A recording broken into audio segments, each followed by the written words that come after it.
Hello everyone and welcome to the Agenda Network. Today we are hosting this Give and Take series. We'll be having a very interesting conversation with our guests. We're basically talking about whether our votes matter. If you consider next month we'll be hosting, it's going to be the 27th of April. We've come a long way since 1994. Today we celebrate the rights and the freedoms that we have that have come at a huge cost. I think all of us know exactly what happened to our people.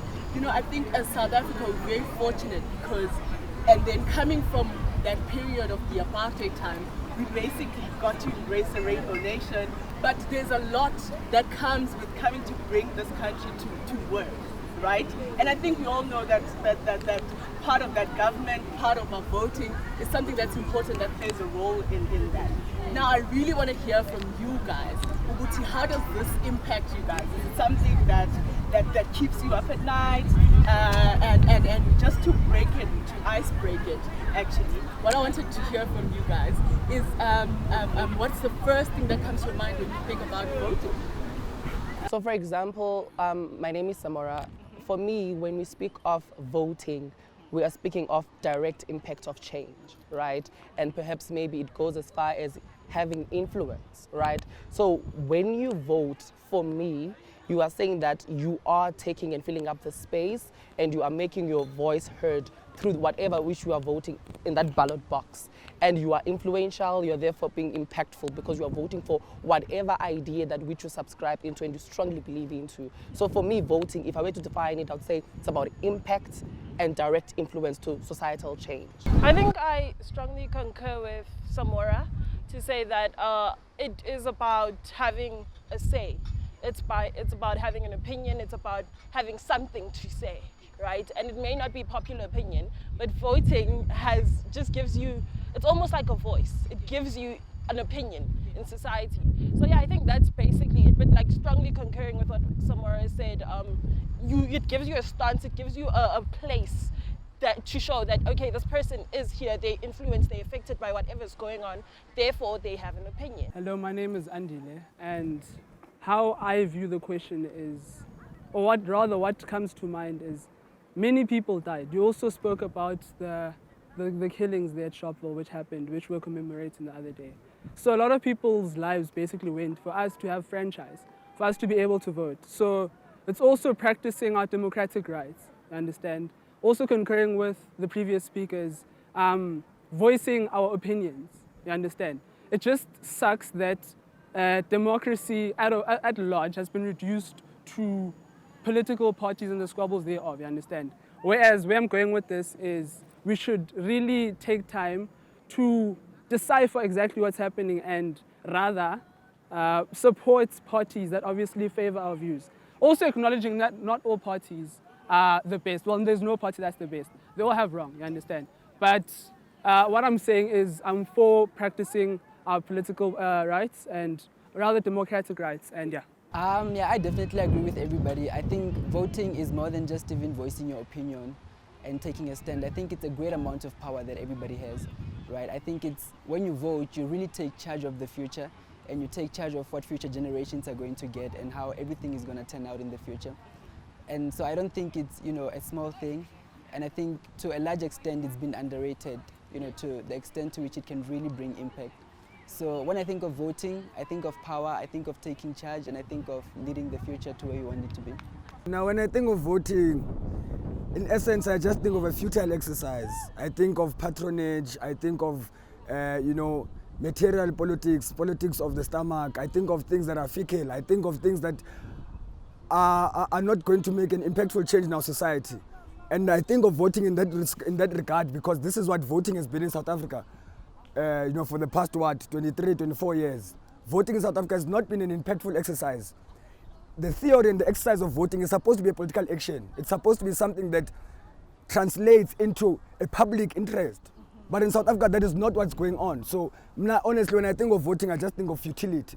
I do acknowledge that there are a lot of political parties that have come to the political spectrum and have tried to hold the process of voting accountable and have tried to say South African citizens are going to see meaningful impact from their votes that have been cast. But as things stand now, I view voting in a very negative way, and I think that it's something that is used to lull and silence citizens and take the power that they have from their hands. Okay, we're gonna delve more into that. Yes. You are coming with a very strong. Yes. You can Indeed. feel it. This is my view. Yes. In this opinion of yours. Yeah. But now I want to challenge you guys, because majority of you have shown very positive ideas around the concept of voting, and obviously that comes with the beauty that comes with the democracy. But let's be realistic. We recently had the municipal election. Sure. 26 million South Africans voted to register Sure. to vote. But how many actually went out to the poll? What's happening? So for me, right, for example, what Dire has just indicated, and perhaps even uses Anele, what you've just indicated, is a problem. But when you ask me about the problem, I don't just only restrict myself into identifying the problem, but I go even deeper as to understanding what could be the cause of the problem. Right. Perhaps maybe another step we need to go through is to deal with the cause before we can even, because if we deal with the cause of the problem, there won't be any problem in the first place. So what is the problem then, according to me? The problem is that people are, yes, they register to vote because of the beauty and the democracy that it comes with, but they don't really vote. And perhaps maybe it speaks on the very few that which votes, and then they start to have the same lining of reasoning with Dire to say, look, me, I see that I voted, but still, again, my vote meant nothing. Right. But then again, the problem is not voting. The problem, rather, the cause of the problem is that people do not go and vote. And what is then the cause? And perhaps maybe we should start to have a discussion to say, how best can we then tackle the cause of this problem? So that moving forward, even when I vote, though my view might not emerge, but at least I would say that at least vast majority or half of what I wanted to be done has been done through my vote. I love that. Yes. But just so that you can still stick to this particular question, please share your thoughts. Why do you think, where's the problem? What do you see? What bothers you about it? I think, strongly concurring with Samora's views again, we need to speak to what are the reasons for people not voting, what is causing people to register and then not follow through. And I think once we delve into that, you realize things like, let's look at democracies, the dawn of democracy in South Africa and what that meant. Most of South Africa was subscribing to a specific political party, not to its policies, but rather to what they dreamt of would be the perfect South Africa. Today we're years down the line, they don't have the perfect South Africa. So there's almost a very, I don't want to say intentional diverting from politics, but it's something that's happening in our society where you see people just saying, you know what, I don't believe in voting, not because they don't believe that their vote counts, but because they just don't believe in a specific political party. And when you come to that, then it's like, okay, but what are your opinions? And aren't you looking at who else has the same opinions, who's sharing these views, who's wanting the same policies, and then voting for them? So in South Africa, I think the problem starts, especially in this country, with us personalizing voting to mean that it's an ANC thing or it's a specific political party thing. So if I don't vote for this political party, I'm not voting, and they're going to suffer from me not voting. So before fixing that, I'd also like to highlight something that we saw play out here 2 days back. So the Deputy President of the SRC hosted and is still having a program around voter education and all that. And the turnout is a direct indication to the reluctance of the youth as far as going and partaking in politics or even practicing their democratic rights, right? So this behavior is informed by what they are taught in their households, you understand? I mean, our parents, I think we all know this, our parents speak about how the government's not serving us. Not that they're wrong, it's not problematic, but talking about it and elaborating on a problem doesn't necessarily come with any solutions, you understand? Rather, what you should do is acknowledge these problems, that's where we start, and furthermore, look at how we can obviously better this system, basically, which is meant to serve us. Because how it obviously works is we have to elect representatives that we obviously feel good in, you understand? But also, how do you ensure that there's oversight, you understand? Because there are people that are put in these positions to obviously ensure that these people are doing their jobs, but we don't really have much to show for that, you understand? So my take also on the youth is we should encourage more programs where we obviously talk to democracy at large. Not even base it on political parties, democracy. And obviously from that, from informing the youth on that, we can obviously dissect it to ourselves and see how can we be active? How can we be part of a greater citizenship, you understand? And a contributing one for that matter. Because I'm also not of the view of just studying, because I know it's something recurrent that I've heard around here, that you have these youth that basically just want to study and they want to go abroad. It's not doing much for our people. I mean, every country has its own problems, you understand? And wanting to compare us to another country that's well off, I mean, they've had democracy for the longest time, is not really helping us in any way. Because also, it was said in the sitting that we had the other time, that we've only had democracy for 27 years, you understand?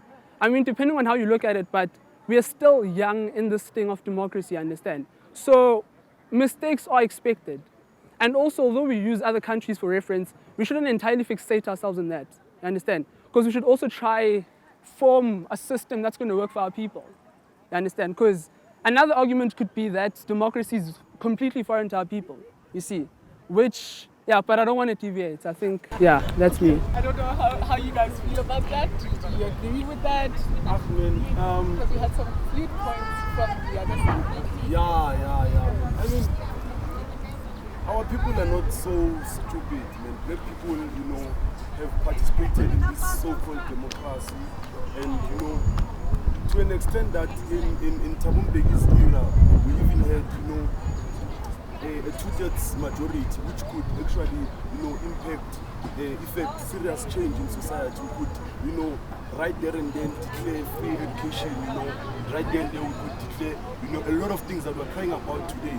Black people have voted, black people have casted their vote. They've rectified, the mistakes that they've seen in society, right? But for you to come and say to them, no, we're in a democratic state, if you vote, this is what you're going to get. Having voted, and given, the politicians so much power, and, the very same politicians come to you and say, look, why a step closer now? I mean, we now need to focus on business. We need to focus on 1, 2, and 3. Yeah. We need to look for funding. We need, capital. We need investors. Yeah. But we gave you the power. Yeah. You said you need this power to change, all these things that all these societal problems that we're facing as a nation. Then you still want to come to us and say, no, for us to get free education, banks must donate. Why don't you come up with all those policies? We've given you the power. We said, be the overseer of everything that happens in our country. Be the custodian of our land. Be, everything that you said you wanted to be. But when these politicians keep on coming with, the same rhetoric of saying, I know the next day, in the next term, this is what I'm going to do, ANC wrote its documents when? In 1912. Yeah. We're in 2022 now. Yes. Right? Actually, it's even before 1912, because 1912 was when, but the problem with what is happening now is that black people see that actually this whole exercise is futile, because firstly, who votes? Who do they vote for, and why do they vote for those people, right? You tell us that for you to vote, you need to be 18 years and above. For you to vote, you need to you need to have an ID, which is also in the 18 years and above. And who do you vote for? You vote for political parties, right? Political parties that have their own factions within, right? You vote for political parties that every now and then go to, societies and tell them, what, this is what we've done, Tina. Look at the conditions, look at the potholes. They don't care about all these things when black people care about the immediate conditions that they face, right? Them not having it rain anymore because, because of the high crime rate. That's a good point, but doesn't it speak to exactly what Samora says, where if we are voting, then we need to know what exactly we are voting for in terms of the policies of the different parties. Sure. If I give you all the power and that you've promised to do things, and you come back to me and you've not done that, why do I go back to you? I mean, our current president, is a murderer. He's killed, more than 50 black people in Marikana, right? 34 recorded, but we know very well that, he's had his own massacre, not in the democracy that we're talking about. Who held him accountable? No one held him accountable. He promised people things, right?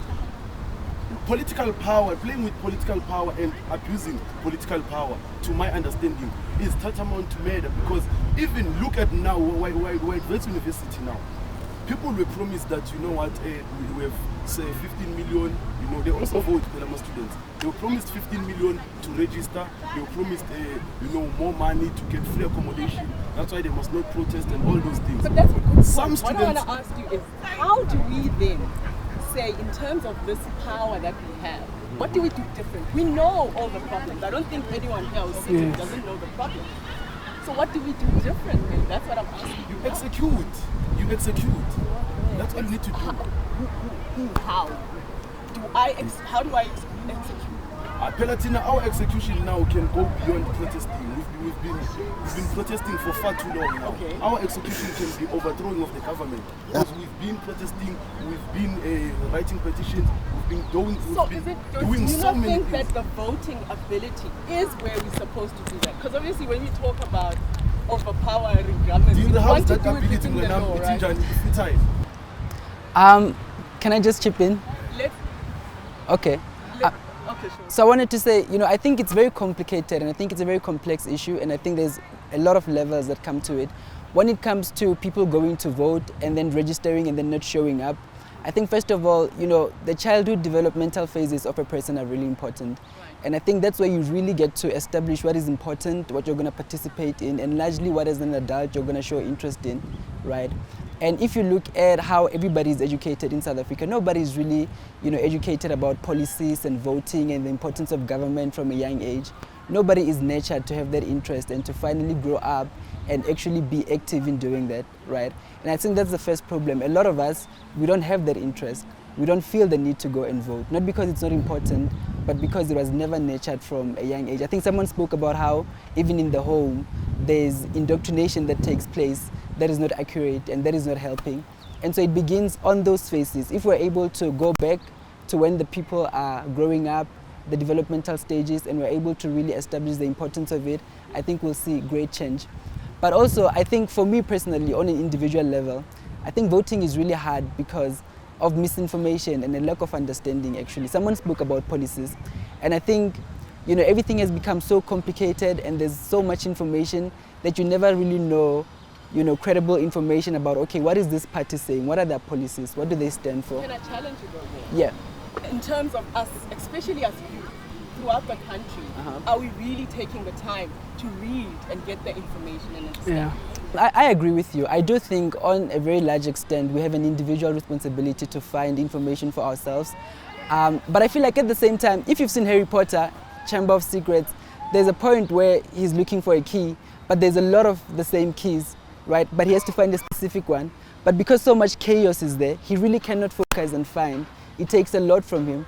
And I think that's what we find ourselves in. There's so much information, there's so many sources that are so conflicting that you go in to try and find, but then you're so overwhelmed that you just give up. I think. May I just chip in, Sis Anele? So personally for me, right, I think voting is not a problem here, right? But what then becomes the problem is, though we know that voting is not a problem, it's a good thing, but then why are people not voting, right? So they are uninformed, right? Even, I'm gonna go there, Meili, hold on. So people are uninformed, right? They're uninformed on what the question is. First of all, you ask a general person who's a member of an EFF, just a general one, from the rural Eastern Cape, ask them about what are the 4 cordial pillars of EFF. They won't know, right? But people believe in visible representation. And visible representation is to say, look, I love someone who challenges a government radically, right? Someone who's radical, who speaks about these issues passionately. And that is what maybe the leaders of an X party does for me, and therefore I'm going to vote for that party. But as for what policies and cardinal pillars stands, I really don't know about that. So for example, Meili mentioned about 1912 policies of the ANCs. We don't care about 1912 policies, some will tell you. People are going to tell you that, look, 1912 was then. What about now? Right now we're talking about during COVID-19. What is that policy of that particular party is saying, right? So perhaps then maybe this is where I'm going to chip in to say, what can we do? And maybe this then is going to direct us whether or not are we agreeing. We are voting, yes, but how we are voting is completely wrong. Because instead of us to vote for who we want to represent us, we vote for an X party that will deploy on our behalf who must represent us. So perhaps maybe we must have direct votes and have a visible representation. So if I want you to represent me, and I know you, Anele, right? I'm going to vote for you instead of voting for you because you're coming from an X party, right? Because there's a lot of, like Melly has mentioned, there are many divisions even amongst the parties themselves. So now I'm voting for a party that is divided instead of me voting for someone who I know and I'm not divided with. So that's my take on this issue. Even just to like take a bit from what everyone is saying, I think I strongly agree with the idea that we need to look at the early childhood development of the young South African. We live in a society where, especially among black people, we have a culture of not reading. We don't read enough as black people and as young people in this country. And because of that, and as a result of that, what she was saying comes about and what he was saying comes about, where people then don't know the policies. They don't know what it actually means, what this political party stands for, what this one doesn't. And when we speak to what a political party stands for, you're able to then understand its policies and its policy implementation, right? So some people will tell you about radical transformation. Other people will tell you about the slow changing, eventually getting there. But if you don't... This is a problem. Yeah, no, can I just clarify this thing? Black people, you said black people vote for political parties, but, and you are saying you want direct representation. I must say, okay, Utiri is so active, I must vote for him. Black people actually care about who's leading the party. They care about, their lifestyle audits, and they always criticize their leaders. They care about who leads them directly, right? But for you to tell me about policies, them not reading policies, them not, actually reading in general, is wrong. Because black people are so okay, but can I finish my point? Well that they don't have water. They know very well that for 6 months they sleep without electricity. They okay, know but very I'm not well finished speaking. Under a certain administration, they go through so many, difficulties in society. Black people don't vote for all these policies where you want to take from 1912 and all those things. Black people vote for who solves their immediate problems. Yeah, look, there's a slogan amongst the social political activist circles that says nothing for us without us. So, voting in South Africa is unsuccessful because the 1994 project itself was an unsuccessful project, right? The decision for South Africans to go to the polls in 1994 and say one man, one vote was not a decision taken by South Africans collectively. It was a decision taken by a cabal of elites who had felt that they now have enough access to capital and to the power structures that they can negotiate on behalf of a lot of people and come up with a scenario that is going to mask a lot of problems and say, let me finish, and say, this is the solution. It's a one man, one vote.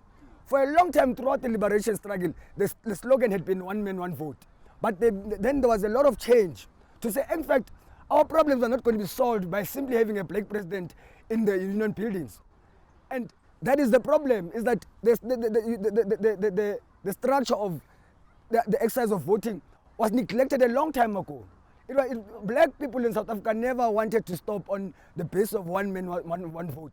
Black people in South Africa never even had the chance to be consulted and even give their own opinion on what kind of electoral system they would want in this country. So now today you are crying that only 8 million come out to vote, but in essence you've never even invited the majority of the country to be part of this exercise. So I think what we are seeing now are simply symptoms of a problem that started a long time ago. Next year we're going to decline even further. We're going to keep declining up until Melly's suggestion comes to the forefront to say, then it means that citizens must start taking active roles in their lives, because the idea of representation in South Africa is completely flawed. What you think could be an alternative? Think about it. Democracy is basically what's being practiced in all the modern societies. So what do? Do we create a new blueprint that's not done yet? How successful would that be? I think it's Audre Lorde who says you can't use the master's tools to destroy the master's house. You get me? So, and even in echoing Melly's sentiments, I don't think Melly is trying to say that we must aggressively and violently take over government. But the sentiment that is trying to say, in essence, is that we must be able to think of governance in a completely different light. Because the 1994 decision was a decision taken under pressure from European and Western powers to try and make South Africa look like a modern country, look like a country that is going to govern itself, look like a country that's going to fit into a new global system that is going to be qualified to say, wow, good, you guys achieved this. And the elites and the people who sat on those tables rushed to follow those models because they wanted so desperately to be integrated into, this modern Western, class of saying we are different from what is happening in different countries where countries were taken over by the AK-47, where countries were taken over by the bazooka. So that was a critical flaw in the designing of representation in South Africa, because even if you look today, a majority of the history of South Africa is now being crystallized as a history of the ANC. And another thing with the conversation about voting in South Africa is that it's very hypocritical, because when we want to raise issues that are really pertinent to the layman, we start restricting ourselves and say, no, let's not attack ANC, let's not attack EFF, we must bring everyone under scrutiny. In order to say, this is where we feel that we're going to advance, everyone must be under scrutiny, and there must be no sensitivities. Even the idea of saying, my vote, my secret, is on itself an indication that South Africans are not confident in the system. Because if you're confident in the system, you're going to say, I believe that my vote went to the DA, I believe that my vote went to the IP, because you're confident that your vote can translate into something that is as close to your representation as possible. So I'm saying it was flawed from the beginning. It was a decision taken under pressure. Now we're starting to see the repercussions of a decision taken under pressure. We're left with a mess. Young people don't want to vote. And you cannot come with the argument that people are uneducated. Who was educated in 1994 when they went to vote? How many black South Africans were educated? But how many black South Africans went to the polls? So it's not an issue of information, an issue of voter education. It's an issue of a growing apathy in a system that has continuously failed in a majority of black South Africans. Okay. May I just chip in? So I see, because again, it comes back to what Blessing did indicate, that people, when we talk about voting, they're restricted to political parties. And there's been going on around this discussion that is about political parties, and some have been mentioned, right? And I love what Dire is touching on. He's now bringing a point of system. And perhaps maybe then that is what I was talking on, to say voting is not a problem, and political parties have got nothing to do with voting, because voting in South Africa as it stands is independent. Perhaps then what we need to challenge is the system at which we're using. How do we then move from what is already a problematic system, and which Dire has gone lengthy in explaining, and trying to come up with a new system? Perhaps maybe then we can then suspend all these policies of political parties and stuff, because voting is not really about a political party thing. There's a reason why even independent candidates now are even granted by the Constitutional Court to run, because it's not about a political thing or a political party. I'm saying, and this is the basis of everyone's argument, they just don't know it yet. The problem of voting in South Africa is a problem of representation. It is a problem of saying that I feel that even if I can vote for Andile to be a ward council, and I'm always going to refer to Meli, because Meli is very realistic and immediate about the problems. In an ordinary township setup, even in the rural areas, if I vote for a ward council, and the ward council has manifesto that he's going to build a borehole or a water pump for the community, and that water pump does not come, then the first thing the community does is go and harass the ward council, to the point of even burning his house and making sure that he is not comfortable living here, because he is promising people things that he's not going to live. But now, look, what theoretically, what is the process there? It's not a violent act alone. It is a political thing of saying, we want immediate representation. We asked you to go into power and deliver a borehole. You are failing to deliver a borehole. What are we going to do? We're going to drive you out of the community. We're going to harass you. That is what South Africans should and deserve. They deserve something as close as possible to direct representation. So if you're asking about alternative systems, there are a plethora of alternative systems that improve the level of representation. I mean, for example, they used to use the first past the post. No, that one was about voter counting. It was a system that was used in UK, I think in the early 50s, that enhanced voter representation by saying that voters are going to take their candidate from a district level to a parliamentary level.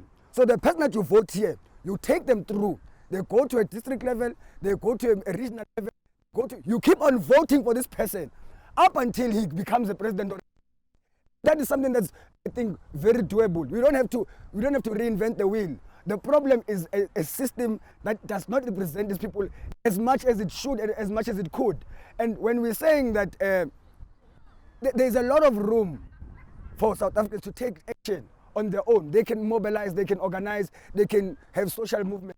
But because there is this system that says there's a standing government, there's a sitting administration, all of these things must still be reported to the people that have been failing us. Personally, I'd like for us not to be reactive, but rather to be proactive on how we then reimagine the way on moving forward from what we've just discovered as a problem right now. So in us doing that, we see that from my understanding, the problem is the system, right? So that is what is the problem. So what is the cause of this problem from the system? Is that the system does not really grant two things to people that vote. One, the representation that which they want, but even if it does, two, should then that representation not fulfill what they want, how do they hold them accountable, right? So I'm gonna make an example because you want an example. So for example, where we are currently right now, in a university of Witwatersrand, when we vote, we don't vote for maybe either EFF or ANC Youth League or SASC or whatever, but we are voting for the candidates that are on the SGO's approved candidates list, right? And then what happens there, this means that I'm voting for, because you can run as 10 candidates from one party, but I can choose to vote for 4 from that party and not everyone. That means that I'm not voting for the party, but I'm voting for the people that which I believe that strongly represents me. What then that leads, that answers the question of representation, because I'm the one who directly voted for you if you were in that candidate list, not because of your SASC. Secondly then, even the governance constitution of Wits University, it allows university students to hold those that which they voted for accountable. How? In terms of maybe when there are mass gatherings, mass meetings by those who are in governance and the students in and of themselves to say, look, 1, 2, 3 is not happening. You guys said we're going to do this and that, right? And this is something that maybe perhaps currently right now it's not happening in society. Why? Because in society people vote for the party instead of the direct representation. And then 2, even when they vote for that party, some of them you find out they're voting for the party but they're not party membership. So even if the party sits on AGM, because you don't have membership, you can't even have an interactive with those who are in power because you don't vote for them. That is the current problem in the system. There's no representation, but even if there is, you can't hold them accountable. So this is my alternative to say, let us have a direct representation, and also this representation is going to dwell much more on how we hold them accountable. Yeah, but I don't think the problem here is actually this direct representation we're talking about. It also goes to the limitations of the voter, of your vote. Yeah, we are only limited to voting for this candidate. You voted, right? When they get there, when they get to parliament, what are their powers? You voted, you are done with your role. You voted, you said, I vote for, someone to be president, of the institution. When you get there, what are Samora's powers, right? And this thing also happens in South Africa, because now you get a government that will tell you, we need, this was we live in a constitutional democracy, right? So everything we do, as much as we voted for our leaders, right, our governments, our political leaders and stuff, the Roman Dutch law is still going to come to us and say, no, but this is not legal in this country, that you've been given the right to choose, right? You are still limited. You voted, you have a parliament, but after the parliament, you have a Roman Dutch system that then comes back to you and says, I'm China, man. The land, remember, we agreed in 1913 that with some scaling penani, and then Tina will continue with whatever it is that we have. Understand? So it also goes to the limitations of your vote. No, okay. That's a good point. Can you just go back to what you said? And this is just even before I was interrupted by Meli earlier. I think I was coming to the exact point that all of them are reiterating, to say that because people don't read, you vote for a party on basis that it's a party. Therefore, you are failing to hold people accountable in the future. To say that, and because now you're failing to hold people accountable, there's really little you can do. But also speaking to the system itself, a system that that Dire describes as already broken from the beginning, is what we're facing right now. Because as he was speaking, the law it's not representative of the people who live in this country. And because that is so, yes, I'm voting for Ameli, yes, I'm voting for Dire, to go in there and do what? Because their powers are limited, right? But even going beyond that and above that, in the electoral system that we have, it's broken, and it's broken because you cannot apply to an Africa that was destroyed, a European system, and expect it to work, right? And because now we are tiptoeing around Europe and not wanting to piss Europe off, we keep saying this system, oh no, we can't change the system, like you said, and that's where I disagree, that we can change the system because this system was not made by us, therefore it was not meant for us. It's meant for those that it works for. We need to sit down as an Africa and come up with a system that works for us. Does voting work? Is it working? Is it not working? We need to sit down and have these conversations and then be able to come up with a path from there. Because as it stands, yes, voting does count, and I'm of the opinion that your vote does matter, but is it working at this point? Is it working at this point? Not really. No, but then I'd want to bring something up, nah? What I wanted to say is our action as well as our inaction does say or does inform our fate, you understand?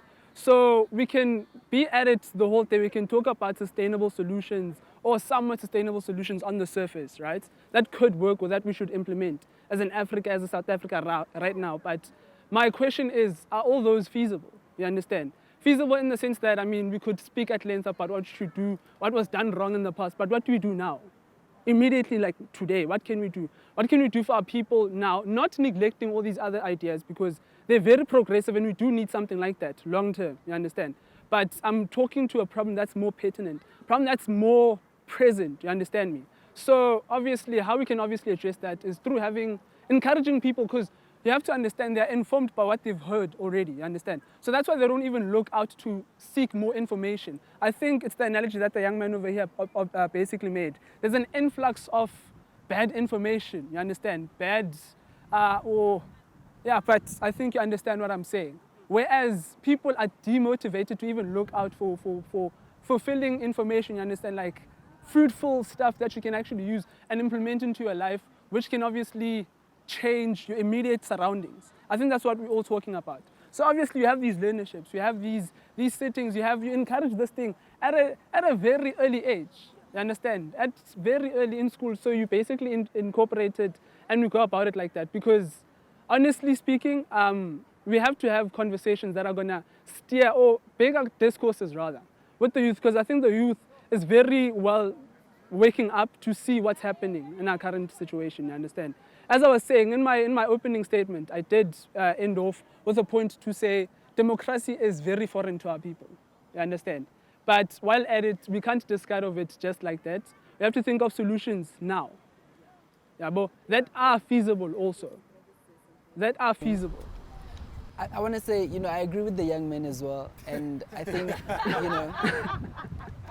Sorry, I forgot your name. I think he said something that I think connects to what he said and connects to what I want to say. He said in 1994 people were not educated, and I think that's ridiculous, because education doesn't mean you go to school and then you are taught by a teacher or a lecturer in front of you. Our people were educated by political leaders all day, every day. They were singing, they were dancing, they had caucuses, they had meetings all the time, and they're well informed about what is happening. They were well informed about what their struggles were, what government was missing and what it wasn't missing. And so when they went to vote, they had information.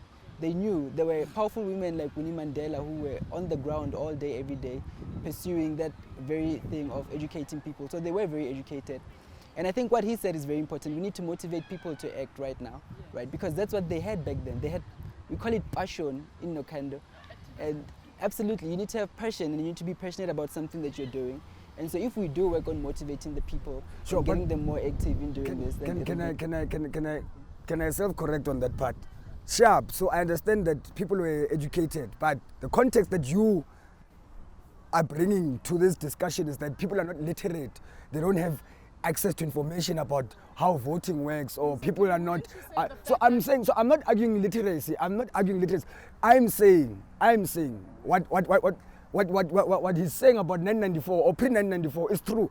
Our people were aware, they were educated in terms of their social conditions, they were educated in terms of their political role and what needs to be done.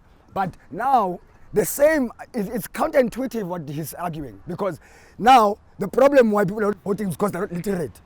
Yet at the same time, you're going to defend that this country was at some point relying on people that were not literate to understand the dynamics of voting and representation? Well, no, I think because now they need to be educated about their current problems and their current situation. You can't educate. If I'm poor, I'm poor. I don't need education. But you need to understand Teach what me your problems poverty. are. I experience it. I don't understand what education covers. What is education here? So I just want us to be true with ourselves, right? When we speak of you've mentioned part of what is the problem, right? It's not really that, yes, the system is part of the problem, but we don't even go and participate to the system. Vast majority doesn't. Only 8 million, for example, in local municipalities, whilst 20 million were registered to. You see? So that is part of the problem. People don't need to be educated on poverty. People don't need to be educated on corruption. People don't need to be educated on why they should go and vote. But I think what we really need to establish is why don't they vote? They don't vote, right? It's not that they don't know how to vote. It's just that maybe there are underlying issues. And perhaps we've been going around. We've mentioned misrepresentation. We've mentioned being held accountable. Now we were discussing on how best then do we reinforce those things throughout changing the system. You can't teach someone about poverty when they experience it at first hand. It's not a matter of them not knowing what poverty is. They live poverty, right? It's not a matter of being illiterate or literate on a certain issue.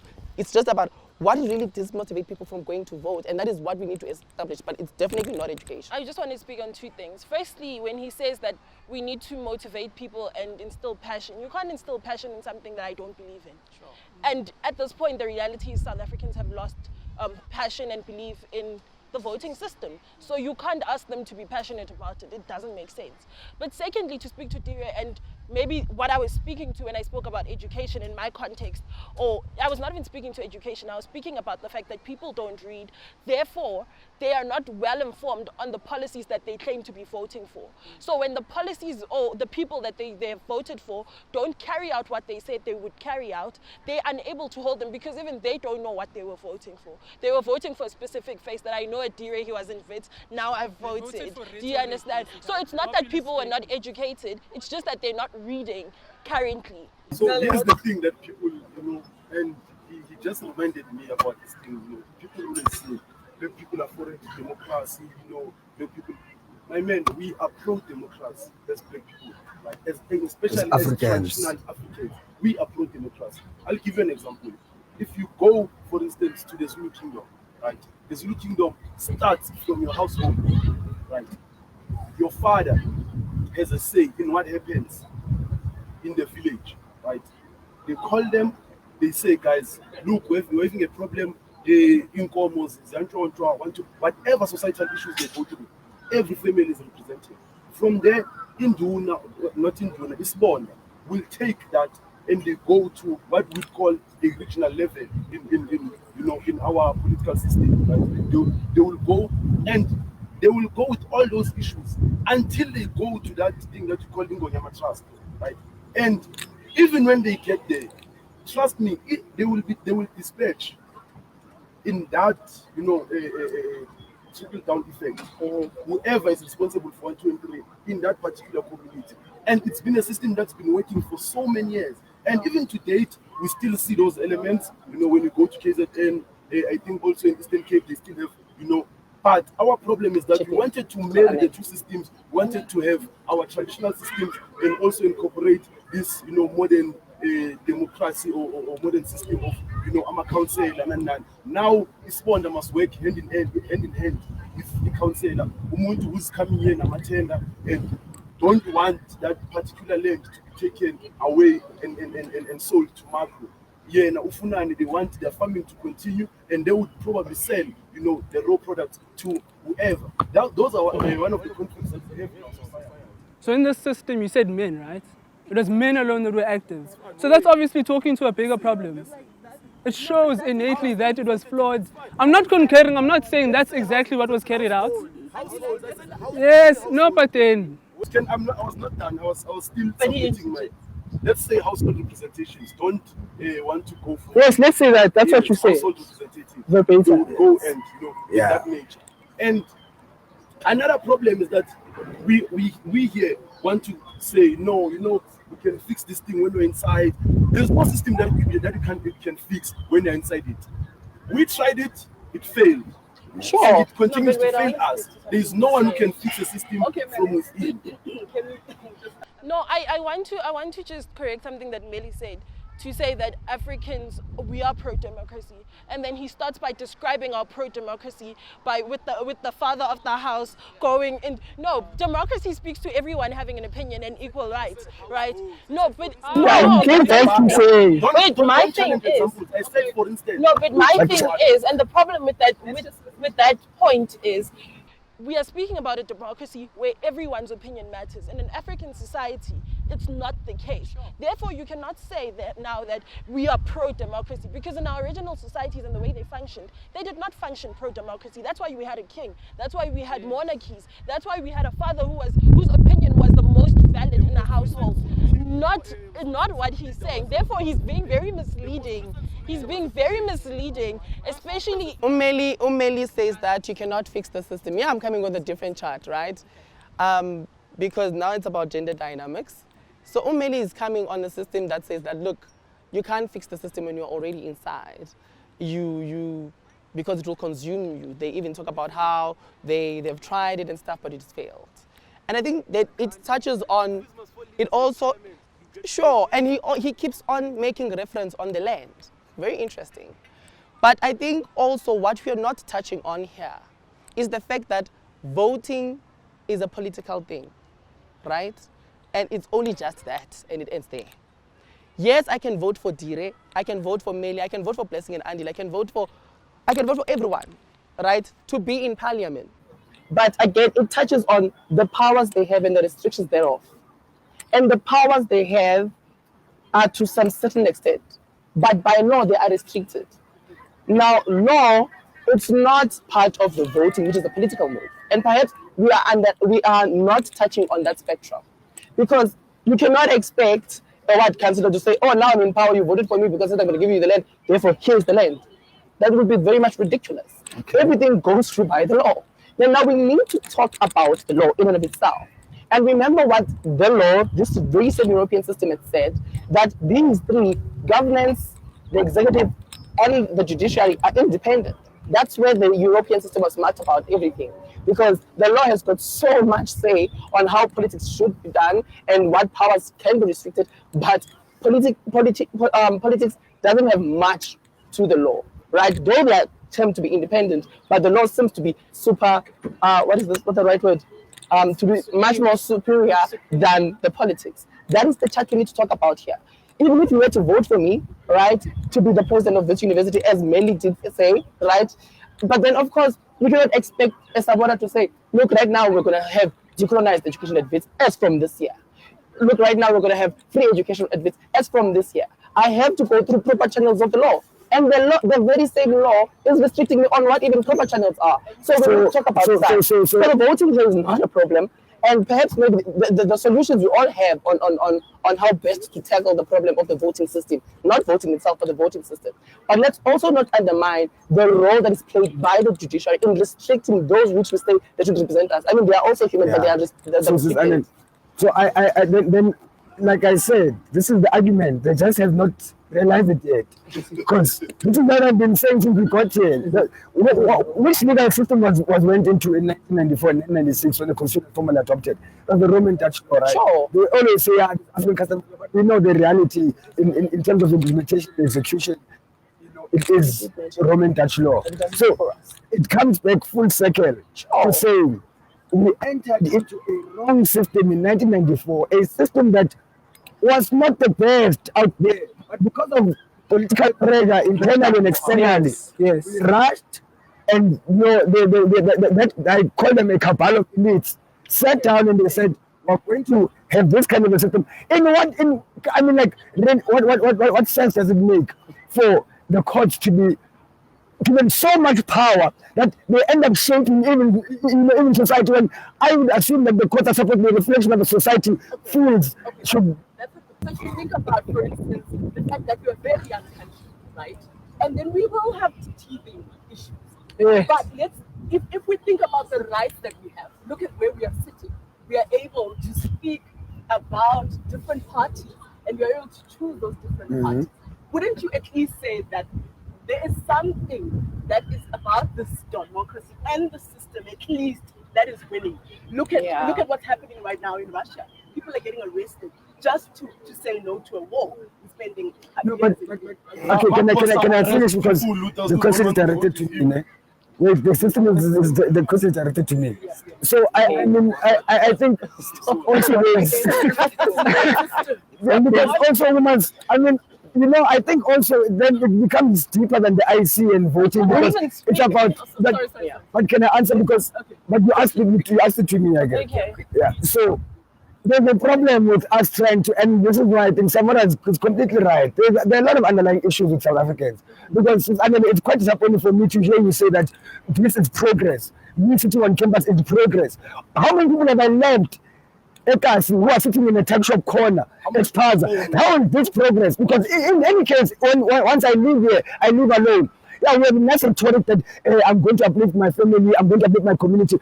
Like, what are the chances that is going to happen? So I don't see how we should calculate this as progress. It's not the first time things are changing, right? And that we need to understand also that when we speak about Asian civilization, it started in Africa.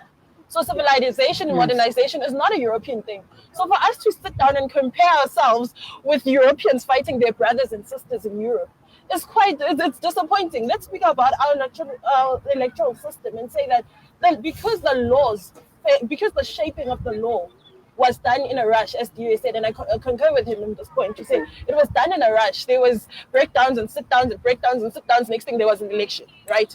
Now, because that was failed there, we were failed as Africans because we did not find enough expression to say that, no, man, but the land is an important part of African history, African society, and who we are. Therefore, the land can't go this way. Do you understand? But because we are so concerned with, as you said, this modernization that you keep repeating, that in the modern world, one thing about the world, we'll never reach a point where we don't say we are modern. From this point, we can only get more modernized.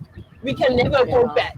And one thing we need to also be cognizant of is democracy wasn't always the system. At some point, there was monarchies, and that was looked at as a perfect system. And it had to break down for us to get to where we are today. So eventually, democracy will have to break down for us to get to a better system. Because every system that comes after the next is meant to clarify the issues of the previous, right? Yeah, so what I'm sitting down to say today is maybe it's time that we break down democracy. So what if we do? We are not Europeans. The idea of democracy is one that the colonizers brought. It's not the way we were living. Yeah. Let's try to perfect our own system, come up with our own system and move forward. Because we'll never get to a point where we're like, oh no, you know what, we're not modernized anymore. Let's start this modernization thing again. It's not going to happen. You want to add something? No, I just want to say you cannot apply a system of a Western world in an African context. That's one. Two, she was covered by DD by saying that even with this system being applicable, South Africans or Africans in general were not invited into maybe a certain sitting to say, look, what are your views in this system? How should we apply them? It was only a group of certain elites.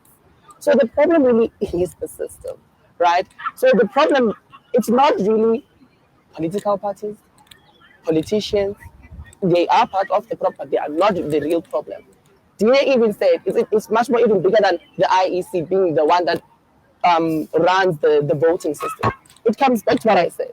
Perhaps maybe that is then what demotivates people from voting. Voting is not the problem because we still know that, yes, voting in this democracy is deemed as the power and stuff like that, but really, is it the power? And that is the question that can be addressed through the system. And we've just seen now that the system is problematic. Okay, so our time is almost up. I want everyone to have a very short, to just speak about what they think would work better. You know what? Voting will never assist us. Voting. Did you not say that? No, but we didn't know It's fine. I just want to... the closing remarks. Yeah, let's have the closing remarks. Yes. I think. We voted young people, we voted the most youngest parties in South Africa, but at the end of the day, there's no change. I'm still without education, free education. I'm still without funding, accommodation at Wits University. So, voting will never matter. We must change the system or overthrow it. No.